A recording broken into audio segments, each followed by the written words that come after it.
¿Qué tal? ¿Cómo están, amable audiencia? Gracias por seguirnos como cada fin de semana. Y como ya lo hemos estado anunciando a través de los flyers, los fines de semana, el invitado de hoy es el violonchelista español Aldo Mata, quien ven ya en pantalla. Aldo, ¿cómo estás? Bienvenido.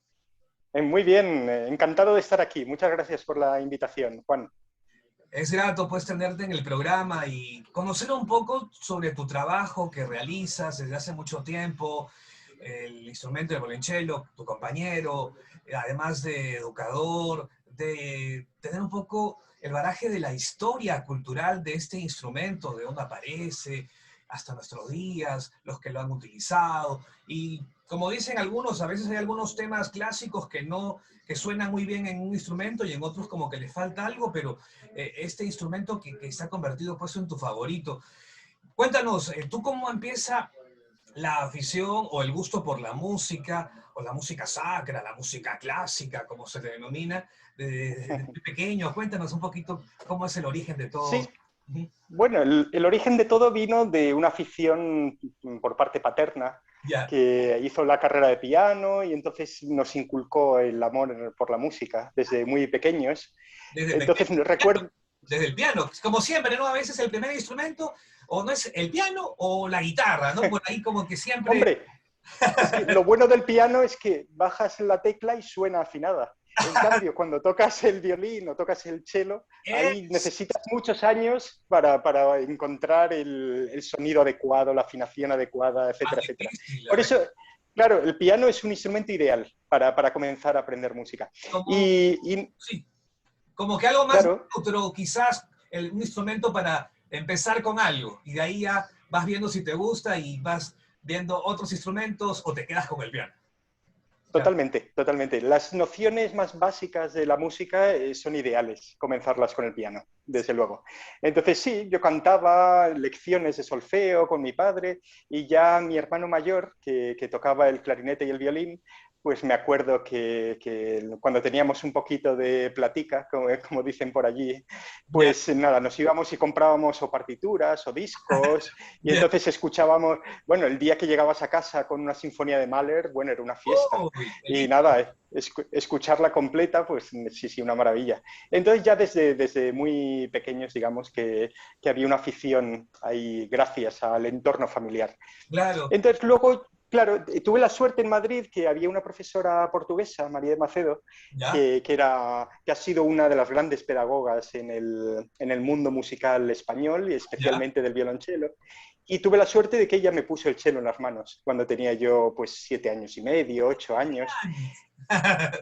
Muy Entonces, claro, justo, sí, estos instrumentos es fundamental empezar desde muy pequeño, ya lo creo. Y nada, eso fue una gran fortuna y a partir de ahí, pues recuerdo la primera vez que tuve un ensayo con una orquesta de cámara, tendría yo a la sazón, digamos que 10 o 11 años, y cuando terminé de tocar dije, bueno, está clarísimo que yo me voy a dedicar a esto, ya. es lo que más me gusta. Esto es mi trabajo, esto es lo que va a ser mi sustento y lo que me va a acompañar por toda mi vida. Pero cuéntanos, Aldo, ¿cómo fue lo de pues tú ya venías con la familia, con tu papá, con tu hermano, que te influenciaron mucho con el arte, la música, el tocar instrumentos y empezar el piano. Y cuando aparece esta profesora portuguesa que dices, eh, y está el violonchelo, te dijo, toma Aldo, y comenzaste a aprender y a tocar. ¿Cuál fue tu sentimiento, qué fue lo que te transmitió este instrumento, pues, para convertirse Claro, en... bueno, ¿Cómo fue? exactamente, el comienzo es muy jocoso porque cuando mi idea era comenzar a tocar el violín, de hecho, ¿Ya porque ves? mi madre había estado en Londres y había comprado un violín así, en fin, Ya, claro. muy sencillito y demás. Entonces yo dije, bueno, pues esto para mí, voy a tocar yo el violín. Pero mi hermano mayor se adelantó, como siempre suele ocurrir. Y entonces, claro, la esposa del profesor de violín de mi hermano es chelista. Y Ah, ella le comentó a mis padres, oye, pero qué aburrimiento, ¿por qué todos tienen que tocar el violín? ¿Por qué no toca alguien el cello? Y ah, entonces me preguntaron y yo dije, pues me parece muy bien. Y yo pensaba que el cello, si me hubieran dado un trombón, me habría creído que eso era el cello. No tenía la mínima ya. idea. ¿Y qué instrumento era ese? ¿Y qué Pero forma? me acuerdo, Ni nada. sí, sí, y de repente apareció, un día vinieron a casa, me trajeron un cello pequeñito que tenían, Ya, un cuarto creo que era, claro, para un niño pequeño, claro. y me pareció maravilloso, ya desde el Ah, primer momento. Sí, sí, esa forma con las cuerdas, con claro. tal. Entonces, la sensación siempre fue desde el comienzo muy agradable. Entonces, en fin, prometía la cosa, ¿Y qué fue lo digamos. primero que tocaste o qué música era? ¿La clásica siempre? ¿Música popular? ¿Qué fue lo que te trajo la profesora a las primeras notas que tocaste? Porque ya habías tocado antes el piano. Entonces, aquí en ese instrumento, ¿qué empezaste? ¿Qué te acuerdas cuando estabas de 17 Bueno, años y medio, 8 años? los instrumentos de cuerda, lo primero que uno toca son las cuerdas al aire, que es no hacer nada y tocar el la, el re, el sol y el do. Do, re, Entonces, eso mi, es fa, sol, las lo notas. primero.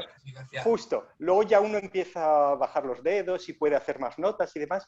Y me acuerdo que una de las primeras piezas que toqué pues fue un arreglo de un minueto de Bach, Ah, y ya cuando de Juan Sebastián Bach, nada ya, más y nada menos. sí. Y me acuerdo que mi padre me dijo, bueno, ya estás tocando a Bach, ya esto va Ah, en serio, esto ya es serio, desde luego. ya Entonces, claro, eso fue, sí, sí, sí. va Y tomando no, y cuerpo. luego, justo, y a los pocos años conseguí la partitura de las 6 suites de Bach, que son como la Biblia del violonchelo, Curioso. que bueno, una maravilla de obra. Y Casals, vamos, fue el gran promotor de estas piezas desde comienzos del siglo XX.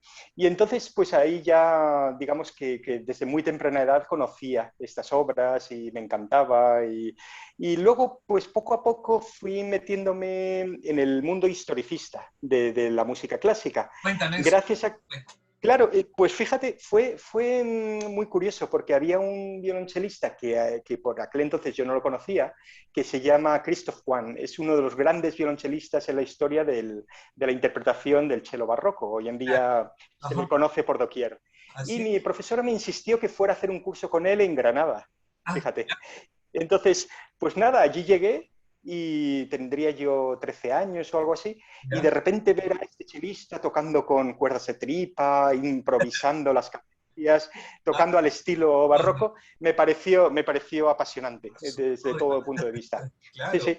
Y claro, luego estudiando, fíjate, llegué a descubrir que los grandes violonchelistas del pasado, como Luigi Boccherini, Jean-Louis Duport, Romberg, David Popper, etcétera, todos habían tocado sin pica y con cuerdas de tripa. Total, que dije, pues hoy en día esto se hace muy poco, solo gente que se dedica al historicismo. Pero Claro, yo tenía curiosidad, claro, ¿cómo sería tocar toda esa música tal y como esos compositores y esos violonchelistas tocaron esas piezas? en la época. Y justo, y así he acabado. Ahora yo toco todo el repertorio sin pica y con cuerdas de tripa. Ah, Yo creo que, no. sí, sí, yo creo que soy el único chelista en el mundo que hace esto, ¿sabes? De tocar todo el repertorio, ¿sabes? Incluso si toco música del siglo XX o ¿Ya? del siglo XXI, si hago un estreno de una pieza compuesta para mí, toco igual con cuerdas de tripa y sin el uso de la pica. Entonces, claro, es algo que me caracteriza bastante. Y claro, ya te identifica con un sello, ¿no? Que tú ejecutas ese tipo de, a la hora de Justo. pipa y todo lo demás. ¿Y cómo aparece la idea de hacerlo esto, de ahondarte más en este tema de querer perfeccionarte o ser, sonar diferente al resto que ya pues se ejecutan el violonchelo? ¿Cómo nace? Claro, bueno, Ujú. sí, muy buena pregunta. Fue una especie de proceso de serendipia, que se dice. Es como cuando Colón descubrió América, él no sabía que estaba descubriendo América. De Claro. hecho, él pensó que había llegado, y creo que se murió incluso pensando que había llegado a la India, que A había dado eso. la vuelta exactamente. Es decir, que por una búsqueda de algo conocido, descubrió algo completamente desconocido en ese momento, desde el punto de vista europeo, Sí, estoy sí, hablando obviamente.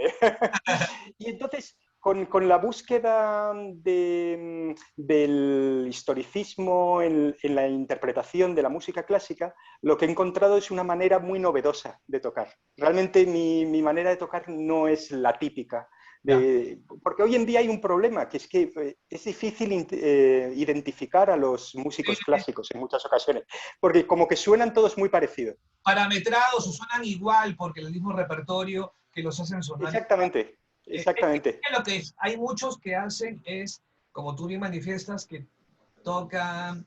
o tienen un estilo particular y que ahí queda. Pero está bien, pero también, por eso te preguntaba, si, ¿qué tocaste algo? ¿Fue música clásica, o popular o algo? Porque, ¿por Claro. qué? Porque la idea lo que te va a diferenciar es cuando tocas otros géneros también. O que tú puedes ampliar un poquito tu repertorio. Puedes tocar violín, puedes tocar cello. Oye, pero yo toco música clásica, te puedo tocar Bach, te puedo tocar Beethoven, Mozart, pero también te puedo tocar un tango, por ahí te puedo tocar un vals peruano, o por ahí te puedo tocar un tema pop o rock, y que se va a marcar un poco más mi estilo, lo propio mío, lo que me Ya, ya, identifica. ya. Algo así por ahí va, ¿no? Entiendo. Bueno, interesante, interesante. Es un poco más sutil la cosa, porque, claro, obviamente el repertorio que me interesa es el repertorio de música clásica. Es Claro. decir, yo abarco desde el siglo XVII, desde el primer repertorio para violonchelo solo que apareció en Bolonia, allá por 1670, 1680, Gabrieli, Giacchini, etcétera, etcétera, hasta música escrita por compositores vivos.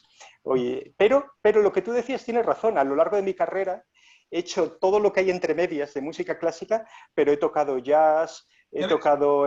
he hecho bandas sonoras, he ¿Ves? tocado en discos de pop, desde luego que he hecho un poco de todo. Sí, Eres sí, sí. músico y entonces tienes que un poco, no tanto a lo del siglo XVIII, XVII, sino también un poquito del siglo XIX, XX, XXI, las bandas sonoras que se dieron a Por conocer supuesto. mucho en Europa, en América, los maestros que ejecutaban grandes orquestas de repente, para bandas sonoras de películas de terror, de drama, de acción, y siempre está la música nos llena, nos enriquece, es parte de la Justo, vida. justo. Entonces, no es... Justo, claro, mi Sí, última grabación ahora mismo ha sido hace pues poco menos de un mes, hace 3 semanas. ¿ya? Fue la grabación de una banda sonora ¿La ves?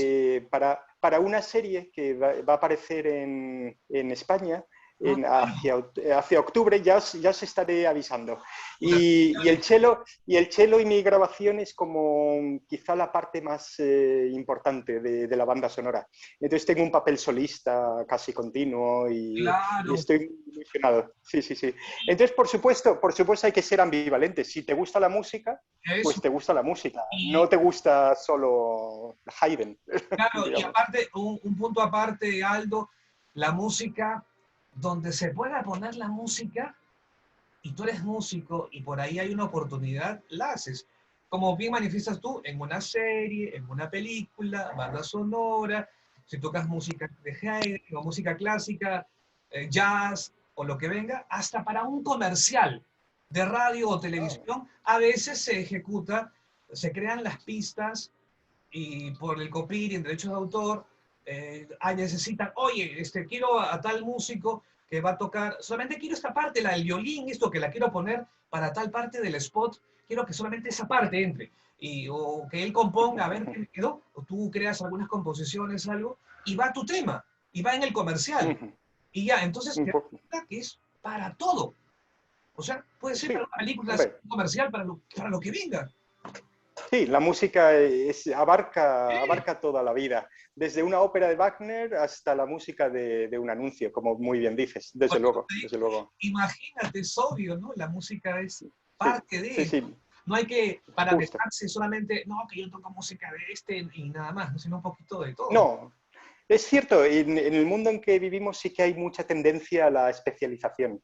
Es decir, como mucha gente me ha preguntado a mí, pero tú eres especialista en barroco, porque toco en Claro, la Orquesta Barroca de Sevilla, sí, sí, pues he grabado obras barrocas y demás, pero no es una parte de mi formación y de mis gustos.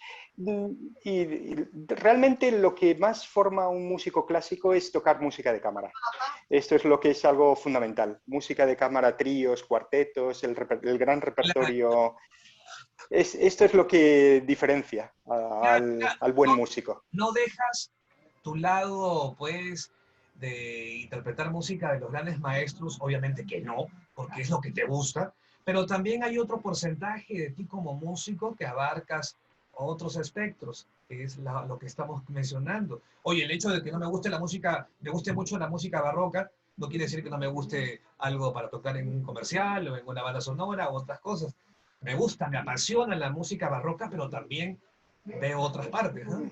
Claro. Hombre, por supuesto. Es como si te dijera, bueno, yo solo leo a Nietzsche y Schopenhauer. No, hombre, pero a veces me apetece leer el periódico tranquilamente, sin tener que comerme el tarro, ¿no? Entonces, por supuesto, no podemos vivir... Aquí en España decimos, no puedes comer chuletón todos los días. Eso, Algún día tendrás que comer algo más sencillito. Y eso. por supuesto, por supuesto.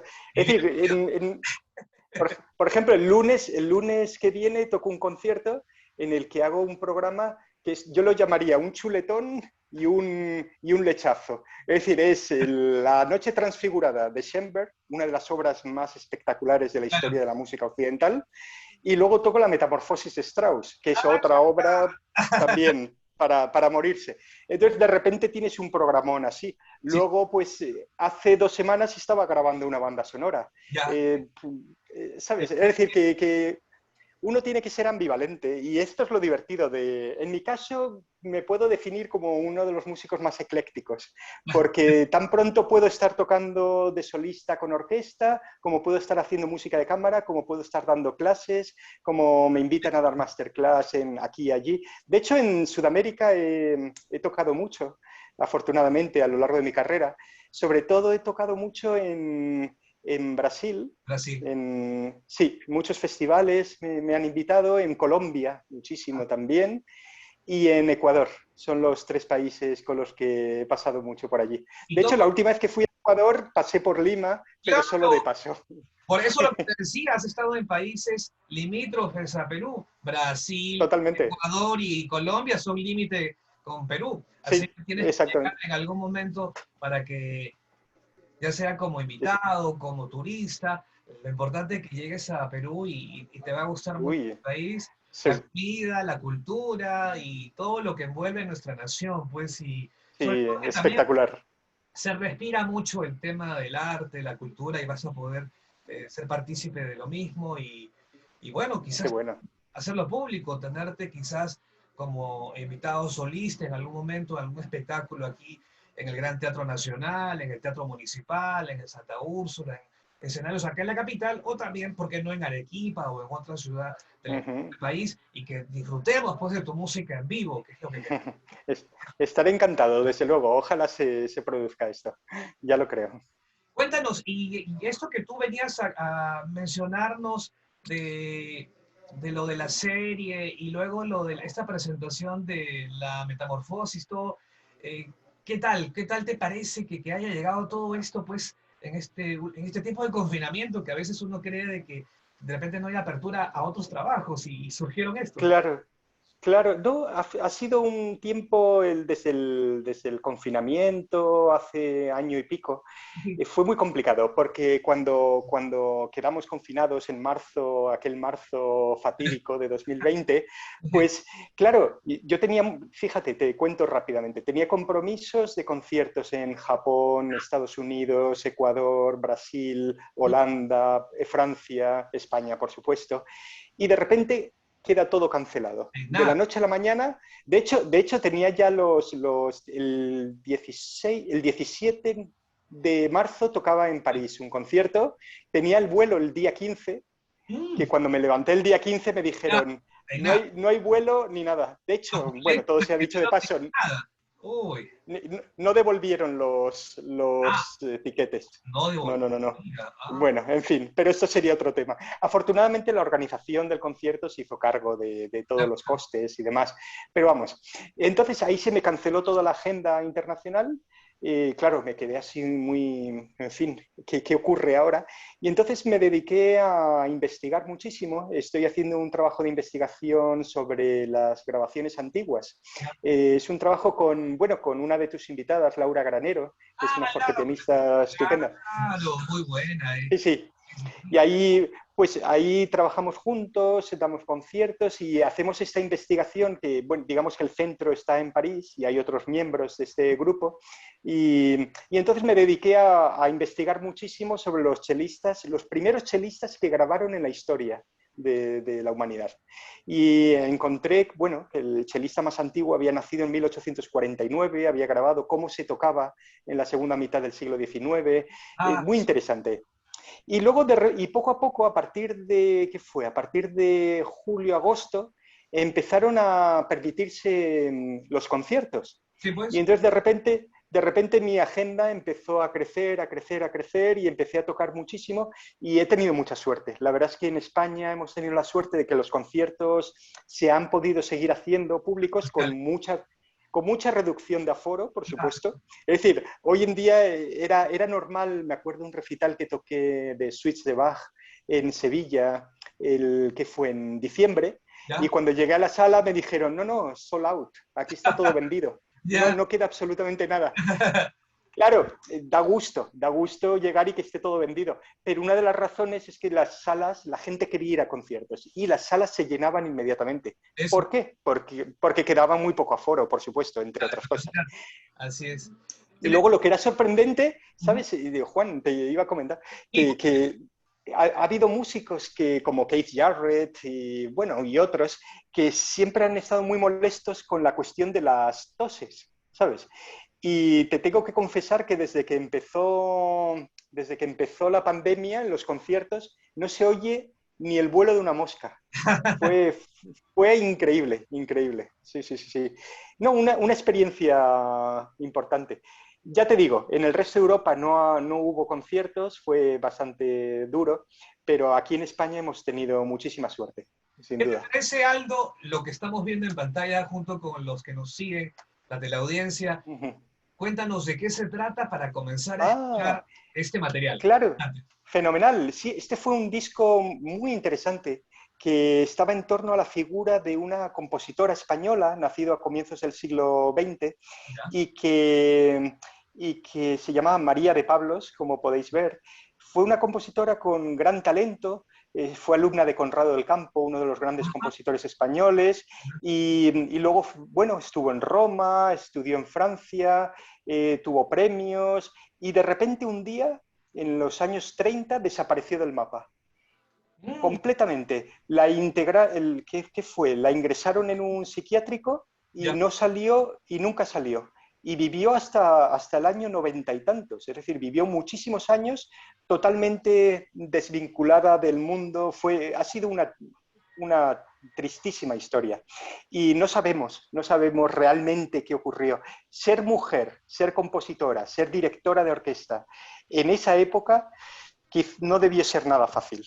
Sí. Como quiera que fuera, bueno, sus padres le obligaron a sacar la oposición de trabajadora de correos y la ganó la oposición, tenía ese trabajo y tal, pero un día desaparece del mapa. Y afortunadamente, hace poco José Luis Temes, que es el director de la orquesta con la que grabé este apunte en español número 2, pues se interesó mucho por su obra y hizo unas buenas ediciones y demás, y al final, pues, digamos que el Festival de Música Española de León me invitó a tocar esta pieza en concierto y a hacer esta grabación.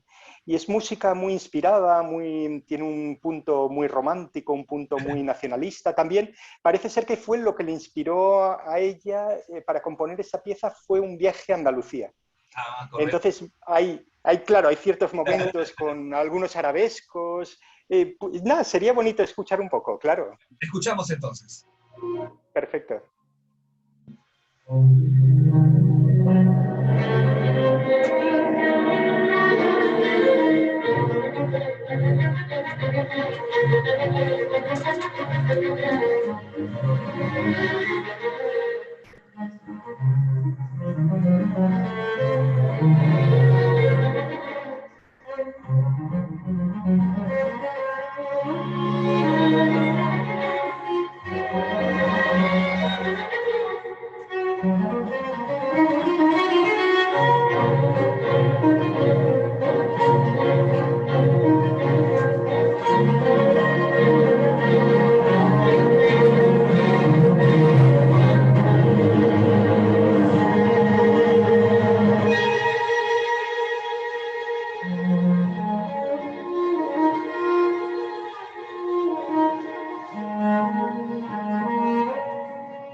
Veníamos escuchando entonces este homenaje que le hacen a María de Pablos y con la dirección de José Luis Temes y el violonchelista, nuestro invitado Aldo Mata, y este homenaje que le rinde a ella. Qué interesante que pues los directores o los músicos se fijan en hacer pues un homenaje a músicos, compositores que a veces uno no los escucha usualmente en alguna presentación o que se basa en determinados compositores y que también dan apertura a otros, y en este caso españoles o pueden ser americanos o de alguna región o ciudad de algún país en Europa, y que también es música que a veces queremos escuchar o variar un poco en el repertorio. No sé si algo.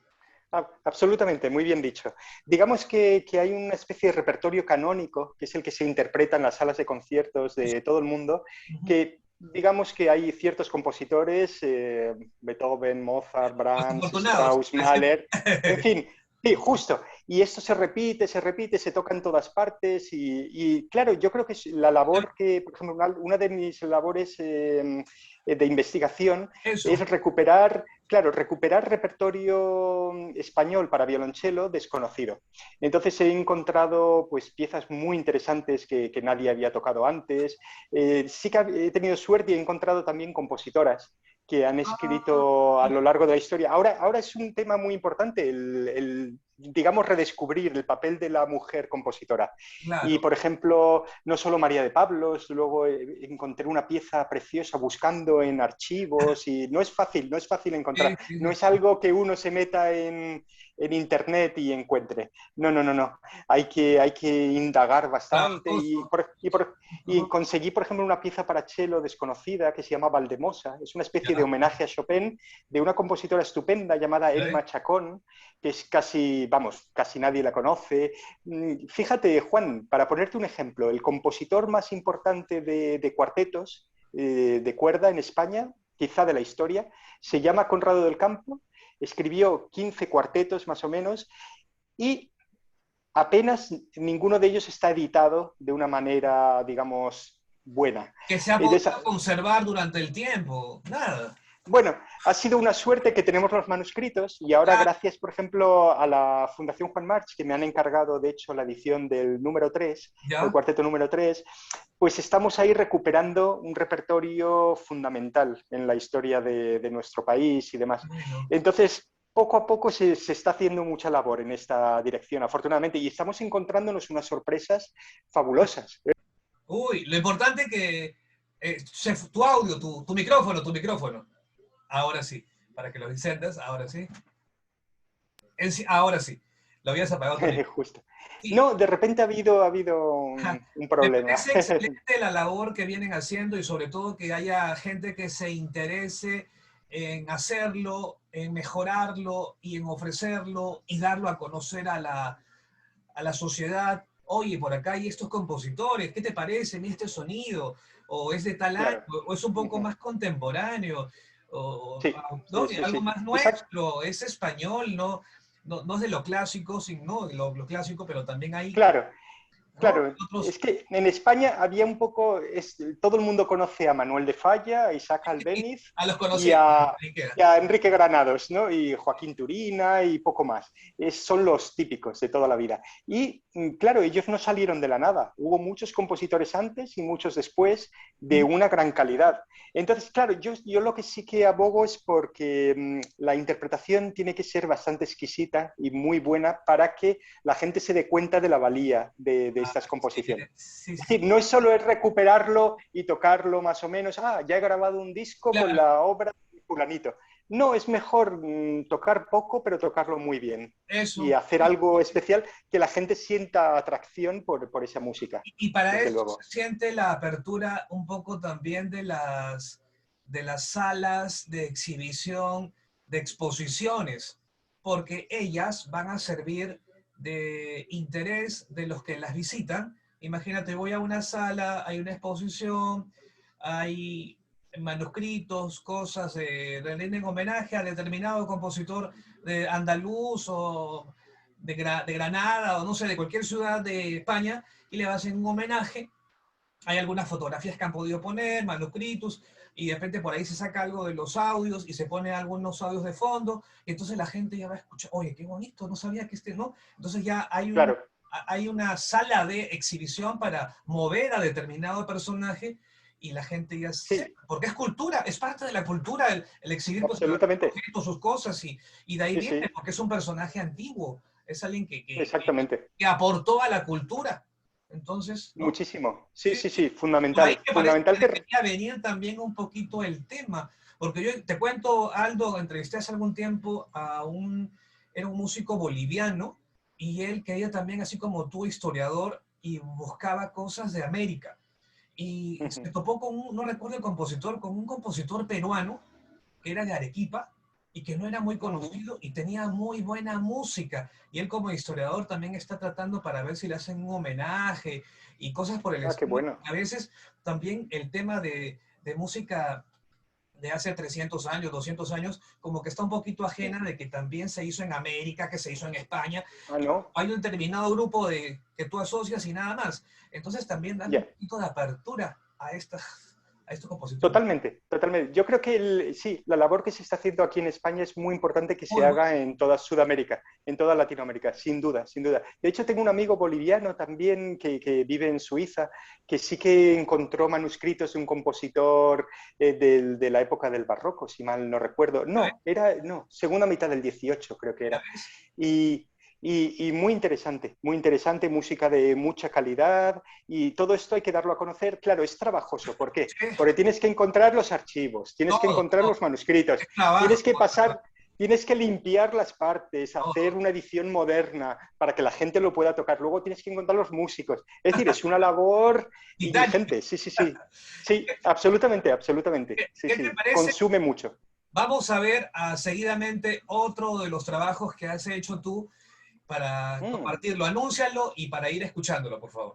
Ah, fenomenal, sí. Esto yo creo que es un fragmento del Caprichos número 5 para violonchelo solista y orquesta de cuerda, que es un homenaje a Isaac Albéniz, que hizo el compositor español afincado en Estados Unidos, Leonardo Balada, Ujú. compositor catalán estupendo. Y bueno, me hizo mucha ilusión porque lo compuso para mí, como fue un encargo del Festival de Música Española de León. Y luego tuvimos la suerte de, bueno, de estrenarlo allí en León, luego tocarlo en Málaga, en el Festival de Málaga, y por fin grabarlo para la Casa Naxos, nada más y nada menos. Así que, nada, es una obra que hay muchos retazos de Albéniz, ¿Ya? pero con un lenguaje muy contemporáneo, muy moderno. Entonces,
Bueno, ahí estamos escuchando otro de los trabajos que hace nuestro invitado, Aldo Mata, a quien le agradecemos pues por estar con nosotros en el programa y contarnos un poco sobre su trabajo, lo que él viene haciendo y saber de que sigue pues en actividad y mantiene la vigencia y también como docente, porque él tiene alumnos, él como profesor, como investigador y como ejecutante pues del violonchelo, siempre está vinculado con la música.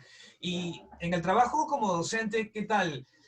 ¿Manejas grupos, alguna escuela, son particulares? ¿Cómo lo ejecutas? Algo, de Ajá, sí, repente sí, lo haces por claro. internet, no sé, pues de repente hay otra gente No, que... no, no.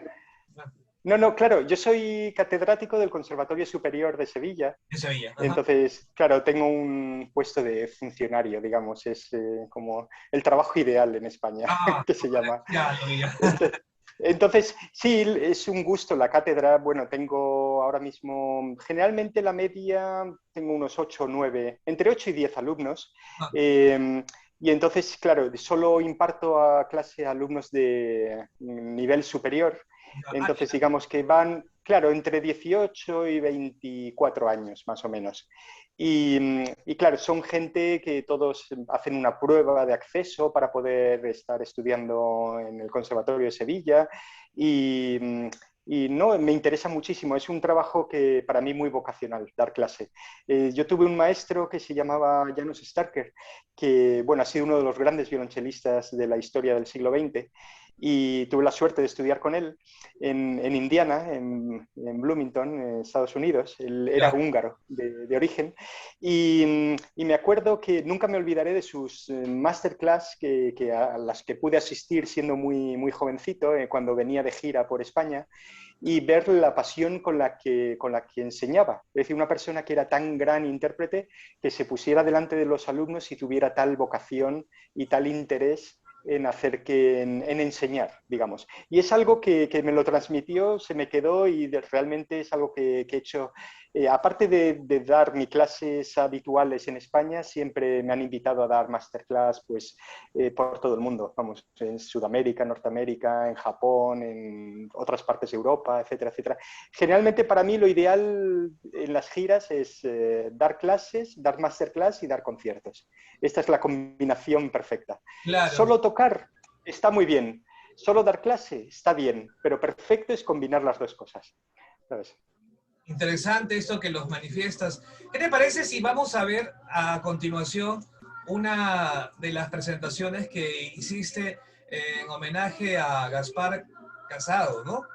Casado, ¿no? Casado, sí, justo, justo. Gaspar Casado ha sido el gran violonchelista español junto a Pablo Casals, que se casó con una pianista japonesa Ujú. y entonces todo el legado de Casado a su fallecimiento acabó en la Universidad de Tamagawa, muy cerca de Tokio. Entonces la Embajada Española tuvo el acierto de hacer un homenaje a Casado y Ujú. haciendo una exposición, como tú indicabas, con partituras, No. manuscritos, recortes de prensa, etcétera, etcétera, Ya. todo sobre Casado y tuvieron el acierto de hacer un ciclo de conciertos en el que tuve la suerte de ser invitado y ofrecer este concierto que recuerdo con mucho cariño, de hecho. Sí, sí, Así sí. es. Vamos a compartirlo entonces, este concierto en homenaje a Gaspar Casado con nuestro invitado Aldo Mata. Vamos a verlo.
Bien, ahí estábamos viendo a nuestro invitado, Aldo Mata, y con este homenaje que le rinden a Gaspar Casado, y pues rendirle homenaje a aquellos que de repente o que desconocía uno su repertorio, pero que vuelve a escena una vez más y con tus interpretaciones, Aldo.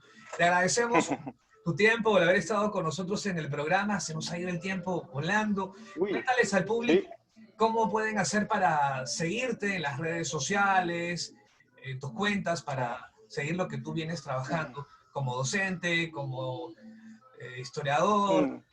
investigador, en fin. Ah, sí, Vamos. buena pregunta. Bueno, en general, sabes, yo soy poco de páginas web y de Ya, cosas de estas. Generalmente las redes. pongo todo en Facebook. En Facebook, fíjate, hace unos años, llevo pocos años en Facebook, Ya. pero lo uso un poco como mi diario de todo lo que voy haciendo, de conciertos, Así, ya, investigaciones. ya. Así que cualquiera que quiera ver lo que estoy haciendo, a Facebook. Aldo Mata, y ahí me va a encontrar y va a ver todo lo que estoy haciendo recientemente. Y vamos, casi afortunadamente son conciertos continuamente, proyectos diferentes, Perfecto. Entonces, así que está estupendo. amigas, amigos, en Facebook lo encuentran como Aldo Mata y es una agenda de lo que él viene haciendo, lo que va pasando, va publicando, tanto videos, fotos, textos, todo lo que va pasando, él lo va publicando, es su propia agenda diaria, entonces es lo que viene pasando, en lo que él viene involucrándose con la música, ahí está plasmado. Exactamente, eso es. Ok, Peculiar, ¿verdad? sí, sí, sí, qué bueno. Un abrazo pues hasta España. Mil gracias por tu tiempo. Ha sido una bonita velada. Espero que les haya gustado a ustedes, amigas, amigos. De repente algunos degustando a esta hora con una copita de vino, ¿por qué no? Y ¿Por haber qué no? disfrutado Sí. de esta charla y de esta buena música en este tiempo cultural aquí en Juan Leca Presenta. Gracias otra vez, Aldo. Muchas gracias, Juan. Un placer haber estado contigo. Abrazos. Gracias, cuídate, hasta pronto.